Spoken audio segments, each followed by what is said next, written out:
everyone. Welcome to our Couch Potato Grid Wednesday, or the Dreamer's Edge podcast for those of you who downloaded from iTunes. I'm Dimitri, a columnist and webmaster of thedreamersedge.com. I'm Kazim, an English editor with the Lex Digital Studios. I'm Bill, I'm a computer editor. And No, I'm not. I'm a computer engineer. Alright then, so today we're going to look at the Wednesday television grid. Alright. Yeah. So, here we are, Wednesdays.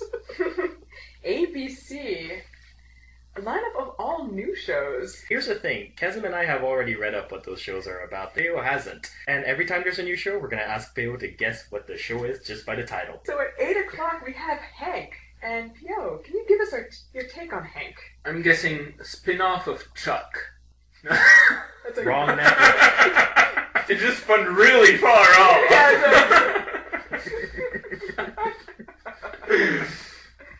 No, I mean, these are all half-hour shows, so I'm guessing they're all just light sitcom. Yeah, it's kind of like as if ABC was trying to redo the TGIF that they had in the 90s, but on Wednesday, so it would be something like DIJW, like, damn it, it's just Wednesday.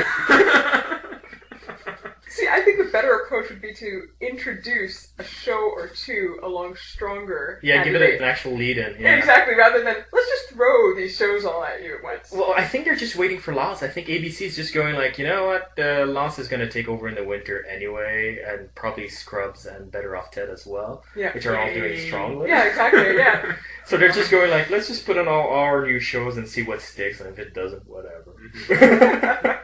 It is half-hour shows, so it's easy to slip them in somewhere. Exactly. And I mean, it's better than doing the mid-season replacement thing. And when you think about it, in fairness to ABC, the mid-season replacement has always struck me as kind of silly. I'm already invested. I've already picked out my shows, and then you're presenting new shows.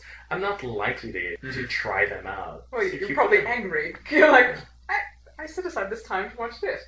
Yeah. So shoving them all in the fall to see what sticks has that virtue, but there's no lead-in, so that strikes me as really silly. Yeah. So what is Hank? Hank, it's actually a new Kelsey Grammer vehicle. He has lost his job. It's during the recession. He really likes the single-name shows, doesn't he? Yeah, Frasier. So is it an X-Men spin-off, like he's Hank McCoy? No, but yeah, basically it's just him. He's out of work. He's trying to find his way back into the workforce. This seems rather limited, because I'm like, well, once you get a job, does that mean the series is over? Because the whole point is about him having to start over, and... Yeah, it's a situational comedy with a situation that can't last more than half a season at most. Yeah. Unless he's really, really bad at what he does. Yeah, but that changes the premise. He no longer becomes a winner in and out. So, like, he's clearly a loser, but he still can't get a job at this point. Yeah. So. True. At 8:30, following up Hank, is The Middle. That's extremely uninspiring. That's what it is. It's... I know, ABC has declared it's like, who needs a title, right? it's the show that's right between Hank and the Modern Family. Yeah, no, this is a show starring Patricia Heaton. I mean, it's just kind of funny because Kelsey Grammer and Patricia Heaton were in a show called Back to You that didn't last very long, thank goodness, together. So now they've just kind of split them up and put them into two different shows. It's basically your usual family situational comedy. She's raised in a family. She's got kids. So what's The Middle about? Middle class. Yeah, that's basically it. But I'm guessing it's probably going to be fairly condescending, as most things are when it comes to the middle class. We'll get to that a little bit later, but I find the entire lineup really smug. It really is like it's American liberals looking down on working Americans. Yeah. Okay. Yeah. It'll be fine. We'll talk about it some more. Yeah. At 9 o'clock, you have The Modern Family. So, Pio, what do you think? I'm guessing another family sitcom? No? That's pretty contemporary. Come on, give us the sit. What is the sit in sitcom? Yeah. The sit. This is really a horrible naming. Yeah. I have no clue. I mean, the titles don't say anything about it. Anything. It's a faux doc. It's The Office, but about home life. Okay, I guess I can see Which is, on the wrong network. And, 9:30, Cougar Town. Ooh, that I gotta guess. Is it older single women looking for men to sleep with? No? Pretty much. Yeah, that's basically it. Okay, so that's an appropriate title then. Yeah, that one made sense. There you go. 1 out of 3 so far. 1 out of 4 so far. No, it's not a...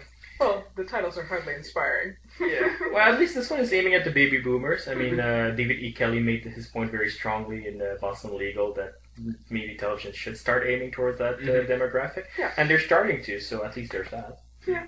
Well, the thing with all 4 of them, all 4 of these specific sitcoms from 8 to 10, Yeah. all of them seem to Really? rely on smug humor. Yeah, which who likes being condescended to? You know? Yeah. It's a bit much. I was reading the media release for it, and it was kind of like it sounded incredibly condescending towards middle class. Yeah. The sort of thing that Hollywood is really prone to do, unfortunately. So I mean, it could be just the promoters who wrote the media release in a condescending way without meaning to. That happens. Yeah. But at the same time, middle class are the consumers. And basically rounding out the evening, you have Eastwick. Eastwick. That name's familiar. Isn't there an Eastwick in literature? And is that related in any way? Oh, I'm not going to answer that. You have to guess. Is it about witches? Yes, it is. There you go. It is the witches from the... Yeah, exactly. There you go. Yeah. Okay, so it's related. That in their coven.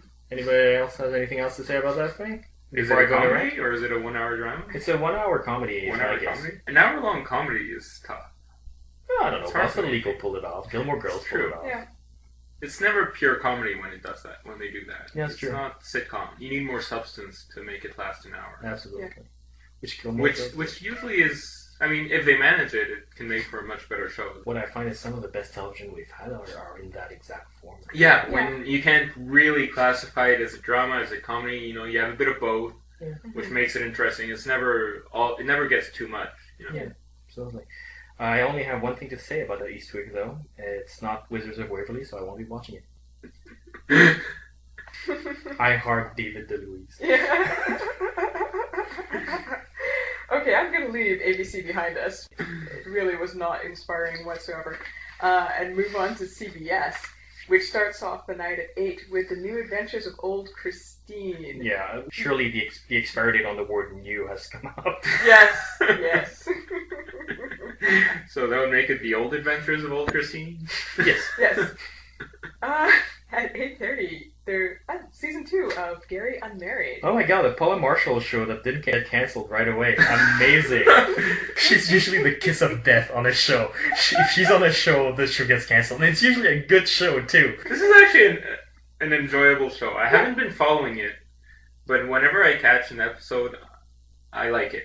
Yeah, So, I completely agree. This first season, I'm, again, catching it on and off. It's fun, it's lighthearted.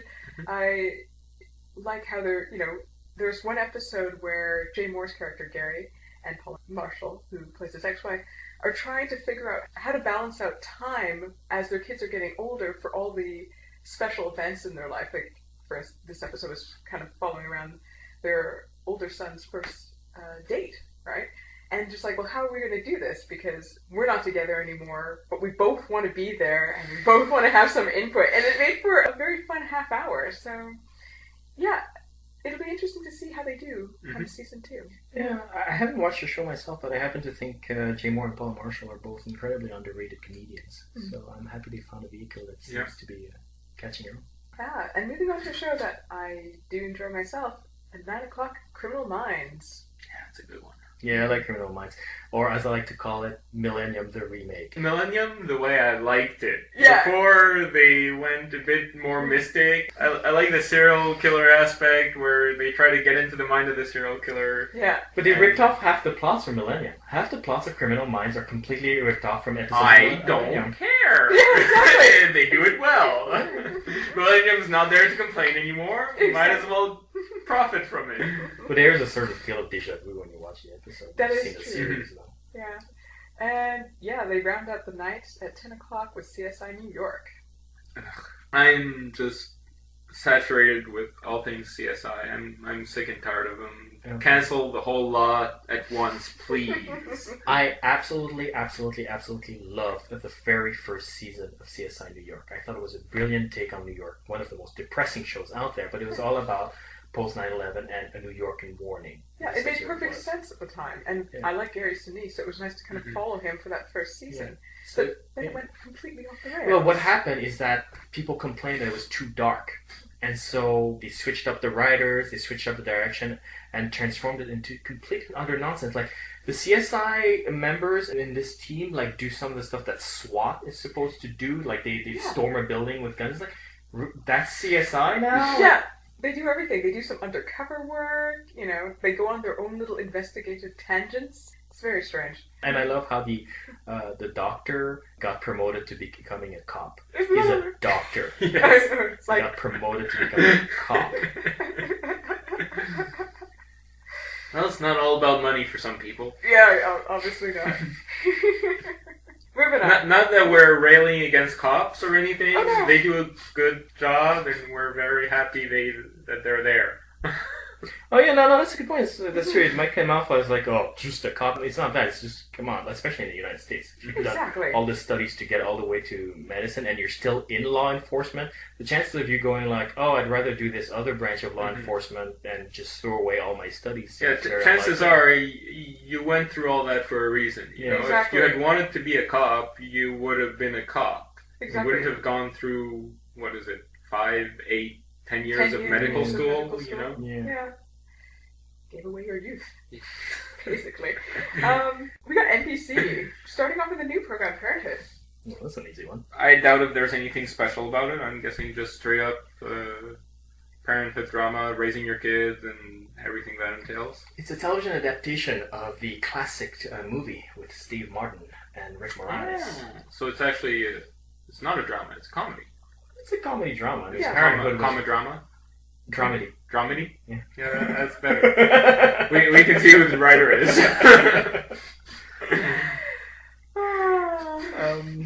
Which is one of my favorite movies of all time, Parenthood. Really? Yeah. It's a movie I can watch at any point, any time, and still have an emotional reaction to. Does that mean you have high hopes for Parenthood? So much of it was the actors, and so much of it were the amazing writers on Parenthood, and it's the sort of thing that I don't know if you can sustain in a series. I also feel strongly that Parenthood said everything you pretty much have to say about Parenthood without getting into tedious details. Yeah. Doing a show about it might fall into that trap. It's a good point, actually. Something just caught my attention here. It's possible that we just spent the last minute and a half talking about the wrong show. They're going to push Parenthood to the winter to allow Maura Tierney, always an interesting actress, I find, to deal with a medical situation. So, best of luck to her. Yeah. And, sorry about that, folks. Actually, they're going to be replacing it with Mercy, which is a medical drama about nurses. Does anyone else have anything to say? We're good? Alrighty. I'm moving on then. So, at 9 o'clock, we have Law & Order Special Victims Unit. Always a solid show. Yeah, love that show. Yeah. Crime shows in general are starting to annoy me. Nothing against any specific show. Yeah. Law and Order SVU is a fine show in itself, but I've just seen too much crime drama. Yeah. But this one has rape in it in every episode. Ouch. Hey, sometimes it's kid rape. Yeah. Often, Yeah. it's kid rape. Yeah.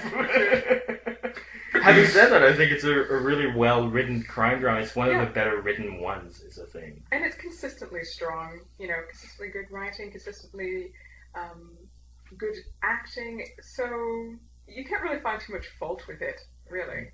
I'm interested what's going to happen this year because a lot of the staff is going to change. The CSI in there was killed. Yeah, O'Halloran. Nicolas and Dimitri, who played the new DA, got replaced like last season, not even mid-season, mid-episode. She started with one scene and then got really awkwardly replaced in the rest of the episode. Don't know what happened there. Yeah, I wondered about that because when you first get introduced to her, she's got a specific way of going about things. So I'm confused because I'm like, well, does that mean are they doing this so that way they can bring back, say, someone like Cabot? Yeah, which they did. Yeah, because her story wasn't technically finished really because she went away for a while. She had to go into witness protection. And then she showed up in Law and Order Trial by Jury, is it? Or no, Conviction. She showed up in Conviction. How many Law and Orders are there? You mean Criminal Intent? No, Conviction. There's a Conviction? No, it got cancelled. Good Lord. There's like 6 Law and Oh Order. my There's Law and Order UK and Paris, so that's 8. Law and Order Paris? Surely the French can come up with their own series. No, you haven't seen French television. No, they can't.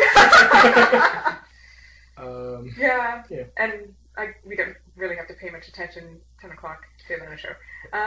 Moving on, Fox starts the night off strong, 8 o'clock with So You Think You Can Dance. So the results show, I guess? Yeah, it's Yeah. a result show.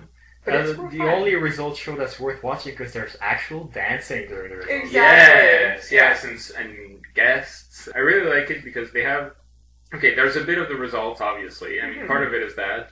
But they rush through them. Yeah. Yeah. Exactly. And then they move on to the special guest from the dance world, and then they have a singing guest of some sort, where often it's an up-and-comer of some sort. Yeah. So, yeah, no, it's the only results show I actually enjoy watching. Yeah. It's all about the performing arts world, so it's really fun to watch. And let's not forget the contestants also have to dance. Exactly. They do Yes. their solos, and it's a great form Their for them solos, to and they- show off. Yeah, they also always have a group choreography. Exactly, in the to start the Which night. I just learned that they learn in one day, like after they Yeah. do the competition show, they learn a new choreography. Wow. Yeah, for one, it's amazing what these young people can do. Amazing. Now I've completely forgotten about the rest of Fox's lineup, which is at 9 o'clock. You have Glee. I've seen... You probably saw the pilot. Yeah, Fox in an unprecedented but very clever move decided to show the pilots of all the shows of the fall at the beginning of the summers to get some interest and buzz going. Oh, okay, that's why I heard of it. Okay. So what is it really about? Yeah, well, it's a musical of some sort? No? Really, it's High School Musical, the series is what it is, but, it's really smarmy. I hate the characters, like from the pilot, like nothing in it grabbed me because the characters are just so selfish. And it's okay if you make selfish characters that the show knows they're selfish, and they do that sometimes with some of the characters, but there's one character in particular, like the hero of the piece is a teacher trying to get the Glee Club going. And he blackmails a poor student with the hopes of scholarship. He's from a single-parent home by inserting drugs in his locker. And it's not even the kid's drugs. The kid doesn't take drugs. Yeah. The teacher put the drug in there and go like, well, I'll let you go off with a warning and not call the police if you go into my Glee Club with the drug thing. And it's kind of like, the narration kind of tries to make up for it. It goes like, this was the darkest day in my life. It's like, yeah, but at this point, I hate you, I hate you, I don't want to see a show with you in it. I don't care if it's the darkest day in his life. I mean, he doesn't deserve anything after that. An educator who will sink to that level just for the purposes of starting up a Glee Club is pathetic. Yeah. And then there's another teacher who's in love with him and who wants to break up his marriage, and you're supposed to root for that couple again because the wife is unpleasant. And it's kind of like, oh no, none of this works. Yeah, the only person who seemed somewhat alright is the jock. Yeah, the guy who gets blackmailed. Exactly, yeah, exactly. The poor guy, right? He's actually a nice fellow, unlike the people who are part of the Glee Club who supposedly are supposed to be the marginalized, whatever, masses that you're supposed to associate with. And like, no, I'm associating with the popular jock guy. Yeah. In fairness, though, it's a sort of thing that you can fix. People who write their first shows, for example, tend to completely forget to make their characters likable. It's something they forget to do because They forget it's going to have to last for a season. Yeah. Yeah, they're so concerned with being different and being edgy and standing out from the crowd that they forget small details like, look, people are going to invite these people in their houses every week on Monday or Wednesday at 8 or whatever. It's at 9. At 9. On Wednesday at 9. Really, this totally destroys your argument. Yeah.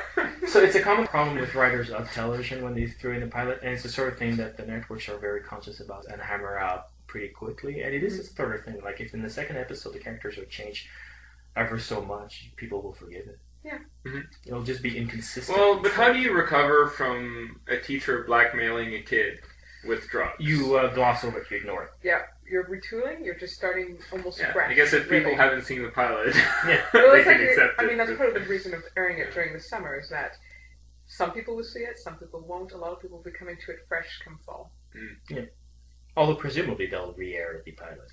I would Yeah. assume so, although who knows. Mm. Alright, and wrapping up Wednesday nights, we've got the CW at 8 o'clock with America's Next Top Model. Season 13? People like Tyra. No, people do not like Tara. But anyway, yeah, basically they follow up America's Next Top Model at 9 with The Beautiful Life. Ooh, The Beautiful Life, which, well, I'm guessing is going to be bad. Because it's on CW. I get a retro vibe from it, a sort of looking back on with narration. Looking back on what? Like, on childhood, let's say. Okay, well, actually, what it is... It's about models. Yes, about young models. Not to be confused with Life is Beautiful, about a father raising his child in a concentration camp during the Holocaust. I tried to hold it in. But yeah, The Beautiful Life, about young models coming to the city, trying to establish themselves, realizing how competitive it is, and that sometimes people will do very nasty things to get ahead. Well, good programming choice, putting it after America's Next Top Model. I think so, yeah. Yeah. Although, that doesn't always work. It's kind of like Canadian Idol was a lead-in to a show called Instant Star.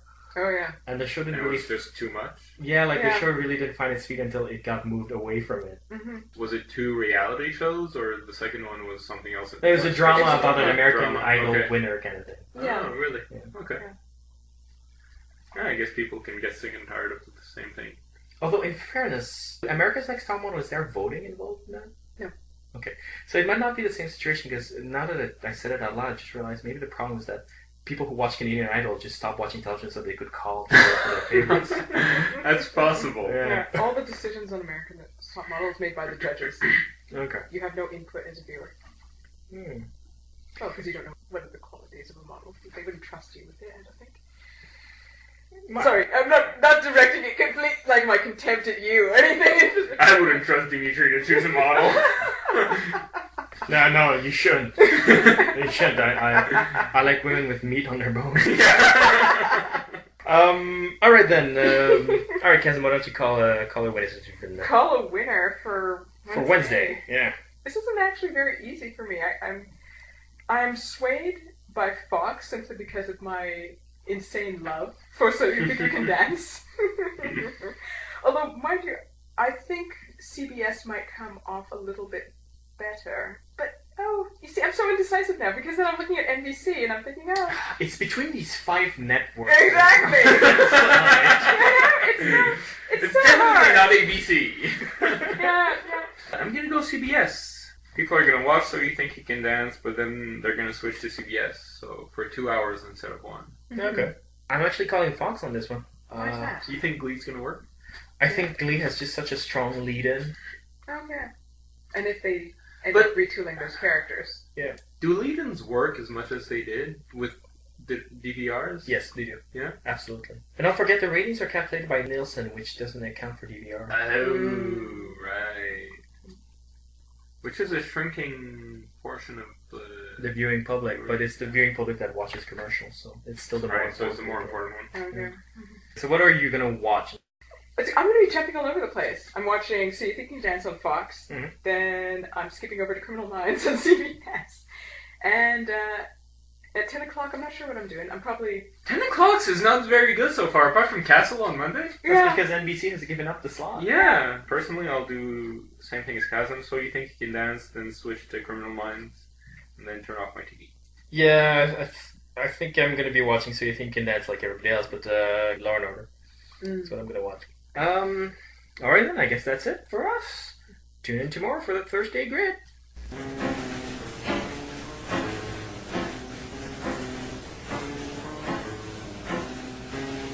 That's like Wrong network. It just spun really far off.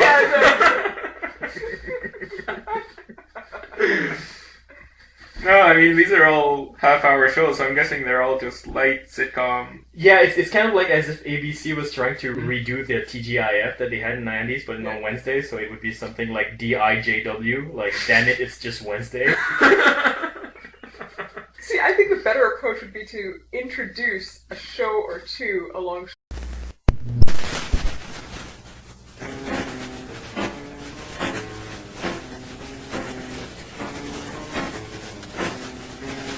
Hi everyone, welcome to our Couch Potato Grid Wednesday, or the Dreamer's Edge podcast for those of you who downloaded from iTunes. I'm Dimitri, a columnist and webmaster of thedreamersedge.com. I'm Kazim, an English editor with the Lex Digital Studios. I'm Bill, I'm a computer editor. And No, I'm not. I'm a computer engineer. ABC. The mid-season replacement has always struck me as kind of silly. I've already picked out my shows, and then you're presenting new shows. I'm not likely to try them out. Well, you're probably angry. You're like, I set aside this time to watch this. Yeah. So shoving them all in the fall to see what sticks has that virtue, but there's no lead-in, so that strikes me as really silly. Yeah. So what is Hank? Hank, it's actually a new Kelsey Grammer vehicle. He has lost his job. It's during the recession. Stronger. Yeah, give it an actual lead-in. Yeah. Exactly, rather than, let's just throw these shows all at you at once. Well, I think they're just waiting for Lost. I think ABC is just going like, you know what, Lost is going to take over in the winter anyway, and probably Scrubs and Better Off Ted as well, which are all doing strongly. Yeah, exactly, yeah. So they're just going like, let's just put on all our new shows and see what sticks, and if it doesn't, whatever. Just half-hour shows, so it's easy to slip them in somewhere. Exactly. And I mean, it's better than doing the mid-season replacement thing. And when you alrighty then, so today we're going to look at the Wednesday television grid. Alright. Yeah. So, here we are, Wednesdays. ABC, a lineup of all new shows. Here's the thing, Kazim and I have already read up what those shows are about. Theo hasn't. And every time there's a new show, we're going to ask Theo to guess what the show is just by the title. So at 8 o'clock we have Hank. And Theo, can you give us your take on Hank? I'm guessing a spin-off of Chuck.